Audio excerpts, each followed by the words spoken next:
Actually बहुत सारे लोगों को शायद यहाँ पे नेहरू के फैक्ट्स मालूम नहीं है कि क्या एग्जैक्टली हुआ था यहाँ पर।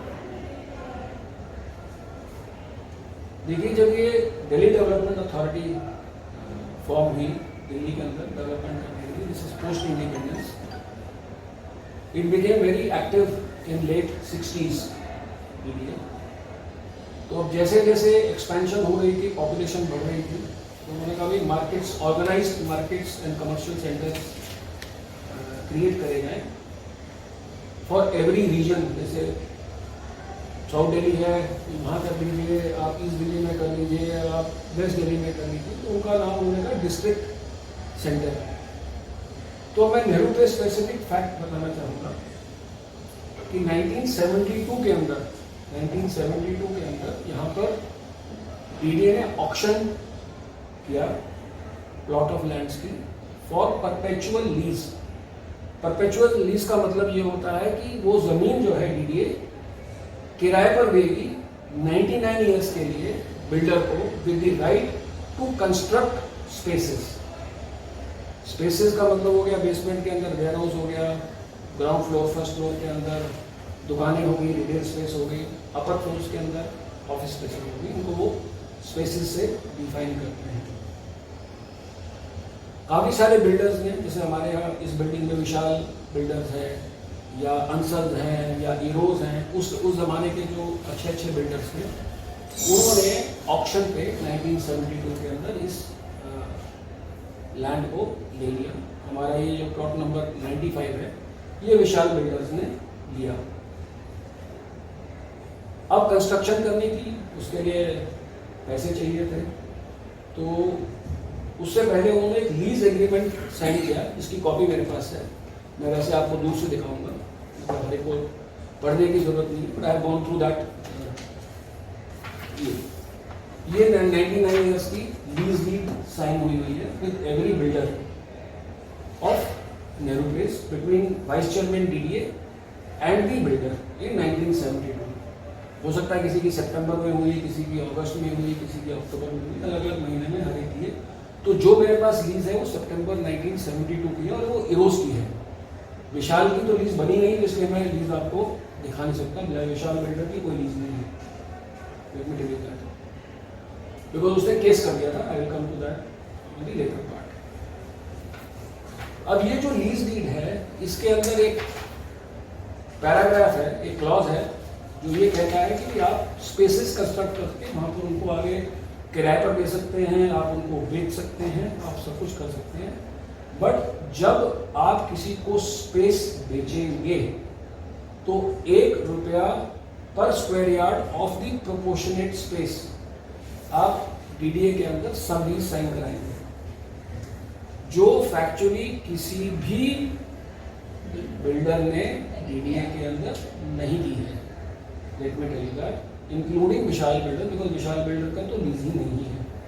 ये जैसे इरोज है या अंसल है, किसी ने भी सब लेजी एग्रीमेंट विद DDA नहीं किया। दैट मीन्स जो फर्स्ट अलॉटी था, जिसको स्पेस बेची गई थी under this builder buyer agreement, ये बिल्डर बायर एग्रीमेंट जिसको परचेज एग्रीमेंट भी कहते हैं, वो साइन किया गया था हर स्पेस बायर के साथ। ये हर एक के पास होगा, आई एम श्योर आप लोगों ने देखा होगा। विशाल बिल्डर का ये गुलाबी रंग का है, ये वाला जो परचेज एग्रीमेंट है, जिसके अंदर बाकायदा उन्होंने मेंशन किया हुआ है कि हमने ऐसे ऐसे अलॉटमेंट में लिया है।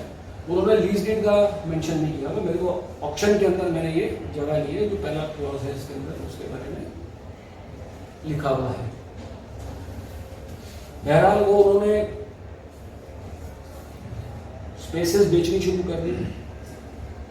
जो इन्वेस्टर्स थे उस टाइम पर या जेन्युइन बायर्स थे, सब ने इस परचेज एग्रीमेंट के ऊपर जो भी वैल्यू डिफाइन हुई थी, ₹70, ₹80 स्क्वायर फुट या ₹90 स्क्वायर फुट या ₹100 स्क्वायर फुट के हिसाब से आपने बेसमेंट में वेयर हाउस लेना है, बिकॉज मास्टर प्लान के हिसाब से basement is only for ware house.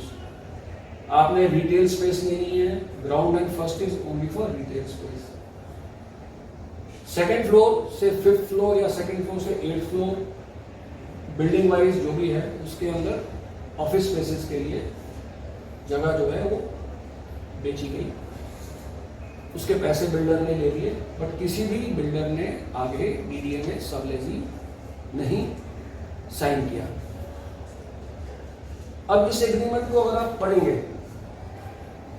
This is purely one sided agreement and it is not only in Nehru place, पूरी दिल्ली के अंदर जहां जहां भी बिल्डर बायर एग्रीमेंट हुआ है वो इस तरीके का one sided purchase agreement sign हुआ। परचेज एग्रीमेंट में ये टर्म है कि भाई आप पूरे पैसे दे देते हैं तो आप उसकी पोजेशन ले लीजिए, तो उस स्पेस का पोजेशन दे दिया गया। और एक इसके अंदर क्लॉज डाला गया कि अगर आप आगे बेचते हैं जगह को तो आपको, चूंकि हमें डीडीए को पैसे देने हैं या अथॉरिटीज को पैसे देने हैं, तो आपको हमारे से परमिशन लेनी पड़ेगी और वो चार्जेस देने पड़ेंगे। जो भी time to time charges define नहीं किए उन्होंने, जो भी चार्जेस पेएबल होंगे वो आप हमारे को पे करेंगे, उसके बाद ही आप वो जगह का बेच सकते हैं उस जगह को। इसमें ये क्लॉज है। उसके बाद नेहरू प्लेस के अंदर एक प्रैक्टिस शुरू हुई।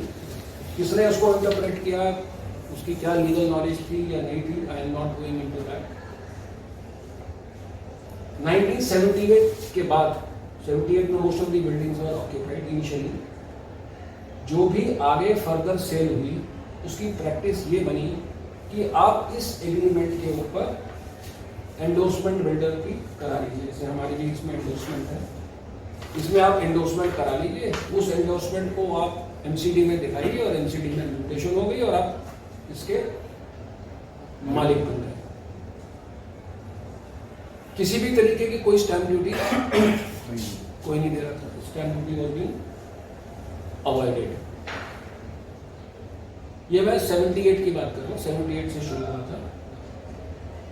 1994 के अंदर दिल्ली अपार्टमेंट एक्ट, 84 के अंदर 84 के अंदर दिल्ली अपार्टमेंट एक्ट आया, जो कि एक स्पेस को रिकॉग्नाइज करने लगा कि जैसे आपने कोई ऑफिस स्पेस ली है जो कि लीज होल्ड प्रॉपर्टी के ऊपर बनी है, तो उसके अंदर उन्होंने कहा कि this is a provision of apartment deed, उसको कहते हैं अपार्टमेंट डीड, जिसके अंदर बिल्डर और जो परचेजर है और जो डीडी है वो तीनों साइन करके उसको डीड ऑफ अपार्टमेंट साइन हुई, विच मेंट कि इस परचेज एग्रीमेंट के सब्सिक्वेंट वो बिल्डर को एग्जीक्यूट करना था। बट किसी भी बिल्डर ने वो डीड ऑफ एग्रीमेंट साइन नहीं कराई, एग्जीक्यूट नहीं करी, क्योंकि उसके साइन होने के बाद वो बिल्डर ट्रांसफर जो है और वो जो क्लॉज है वो नलीफाई हो जाता है। बिकॉज जो डीड ऑफ अपार्टमेंट है उसके ऊपर आपको स्टैम्प ड्यूटी देनी पड़ती है। बात समझ रहे हैं? तो this was builder mafia operating कि भाई हमारे को 200 रुपए 300 रुपए पर स्क्वायर फीट के हिसाब से जो ट्रांसफर चार्जेस सब लोग देते हैं वो मिलते चले जाएं, हमारे को तो एक स्कॉलरशिप लग गई है, तो जब तक चलता है चले।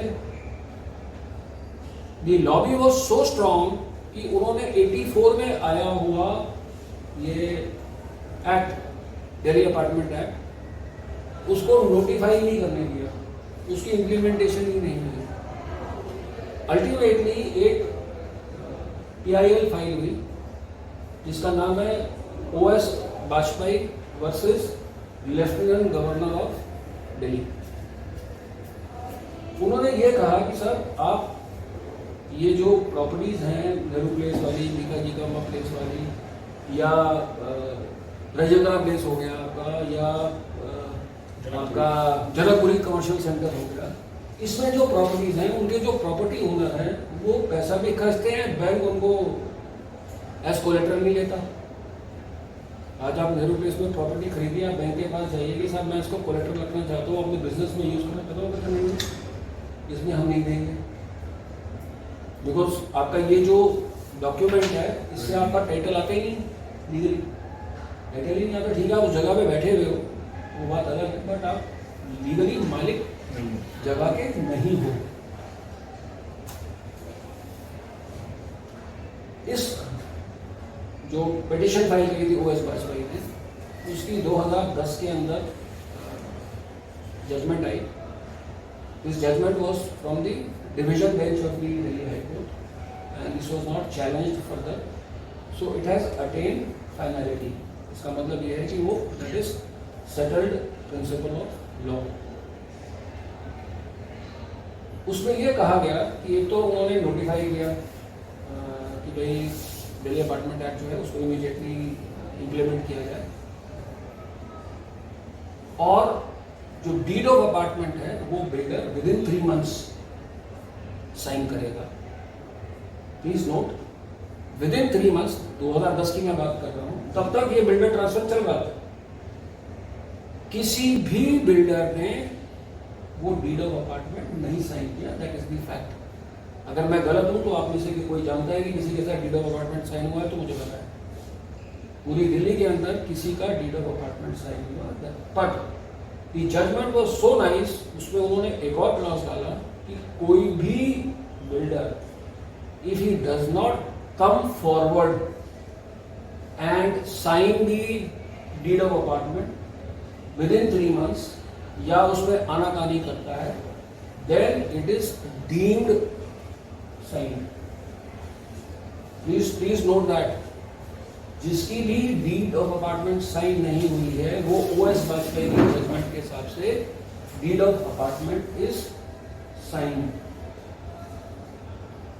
बट चूंकि नॉलेज नहीं है यहाँ पर, किसी को मालूम नहीं है कि ऐसा कुछ भी हुआ है, किसी को भी मालूम नहीं होगा इस ओएस वाजपेयी की जजमेंट का, और ये भी मालूम नहीं होगा उस पैराग्राफ के अंदर क्या लिखा हुआ है कि आप डीड ऑफ अपार्टमेंट आपका ऑलरेडी इसके अंदर साइन है.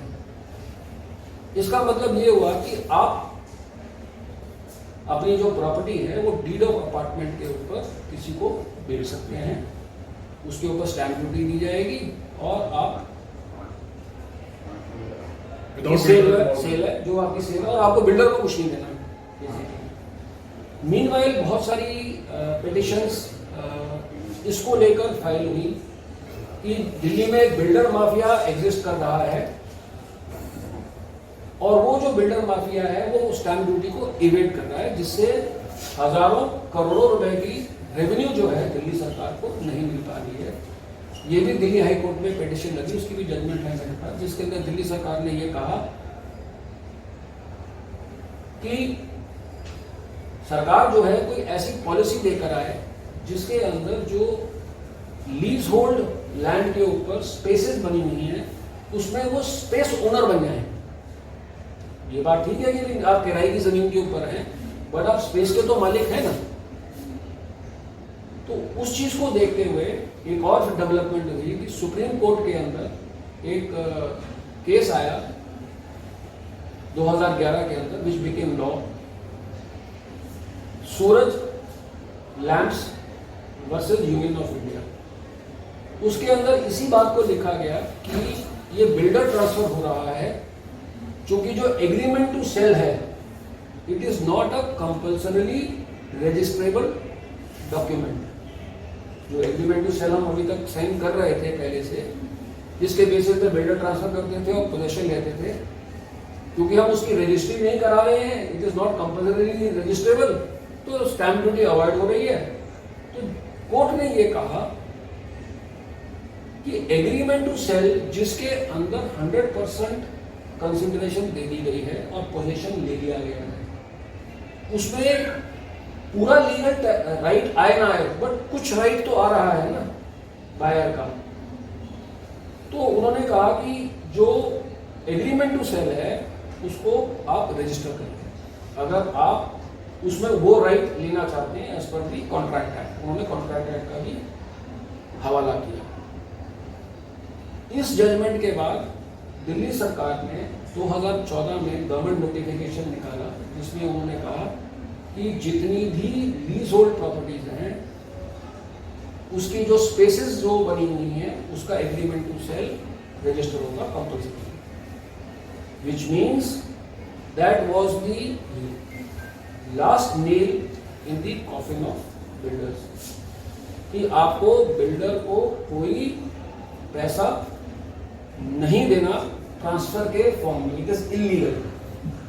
आप अगर आगे प्रॉपर्टी को बेचना चाहते हैं, स्पेस को बेचना चाहते हैं, तो आप केवल एग्रीमेंट टू सेल साइन करेंगे, पोजेशन देंगे और 100% कंसिडरेशन देंगे या लेंगे। उसके बाद उसको रजिस्टर कराएंगे, उसमें स्टैम्प ड्यूटी देंगे जो एप्लीकेबल है, तो आपके पास उस स्पेस का राइट आ गया। उसका रिजल्ट ये है कि जो फ्री होल्ड का लॉ आया है डीडीए के अंदर, अगर आपके पास एग्रीमेंट टू सेल रजिस्टर्ड है 2014 के बाद का, तो वो फ्री होल्ड के लिए ट्रू है। अगर 2014 के बाद नहीं है तो फिर वो आप फ्री होल्ड के लिए नहीं जा सकते। तो मेरा ये व्यू है, in light of the intent of the Indian courts, builder transfer charges are illegal, और उस इलीगैलिटी के आप भागीदार न बने, बिकॉज इससे आपका कोई फायदा नहीं हो रहा है।